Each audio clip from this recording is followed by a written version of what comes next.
నల్లమల అరణ్యాల మధ్య ప్రకృతి ఒడిలో దాగి ఉన్న ఒక దివ్య క్షేత్రం. భక్తి, అద్భుతం, రహస్యం ఇవన్నీ కలిసిన స్థలం ఇదే. పెంచలకోన, నుల్లార్ జిల్లాలోని ఈ పవిత్ర ప్రదేశం. చుట్టూ ఎత్తైన కొండలు, మధ్యలో నిశ్శబ్దం. ప్రకృతి ఇక్కడ తన అందాన్ని పూర్తిగా విప్పింది.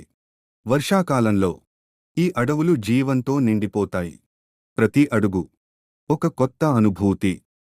ఈ అరణ్యంలో దాగి ఉన్నది భక్తుల కోరికలు తీర్చే దేవుడు లక్ష్మీ నరసింహస్వామి. ఇక్కడ స్వామి పెంచల నరసింహుడుగా ప్రసిద్ధి. ఉగ్రరూపంలో కనిపించిన భక్తులకు మాత్రం కరుణామయుడు. ఈ క్షేత్రానికి వేల సంవత్సరాల చరిత్ర ఉందని చెబుతారు.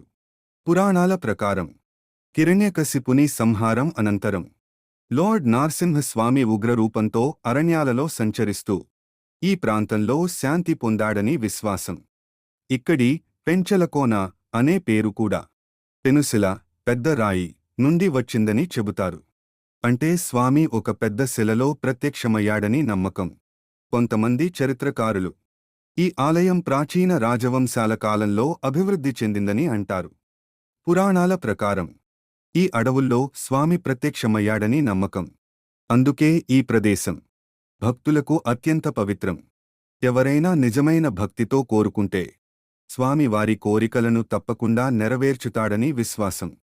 భక్తుల విశ్వాసం ప్రకారం ఇక్కడ స్వామి స్వయంభూ రూపంలో వెలసాడు. ప్రతి సంవత్సరం జరిగే బ్రహ్మోత్సవాలు ఈ క్షేత్రానికి వేలాది భక్తులను ఆకర్షిస్తాయి. ఇక్కడ ప్రవహించే స్వచ్ఛమైన నీరు మనసుకు శాంతిని ఇస్తుంది. ఇది కేవలం దేవాలయం కాదు, మనసుకు విశ్రాంతి ఇచ్చే ఒక ఆధ్యాత్మిక ప్రదేశం. ఇక్కడికి చేరుకోవడం ఒక ప్రయాణం కాదు, ఒక అనుభవం. ప్రతి అడుగు ప్రకృతితో ఒక సంభాషణ. స్వామి దర్శనం పొందిన క్షణం మనసులోని భయం, బాధలు అన్నీ కరిగిపోతాయి. అది ఒక అనుభూతి, దైవంతో నేరుగా కలిసిన అనుభవం. మీరు కూడా ఒకసారి ఈ దివ్య క్షేత్రాన్ని దర్శించండి. పెంచలకోన ప్రకృతి, చరిత్ర, దైవం కలిసిన మహిమ. ఈ వీడియో నచ్చితే లైక్ చేయండి. మరిన్ని దైవిక కథల కోసం సబ్స్క్రైబ్ చేయండి. మీ అనుభవాన్ని కామెంట్లో షేర్ చేయండి.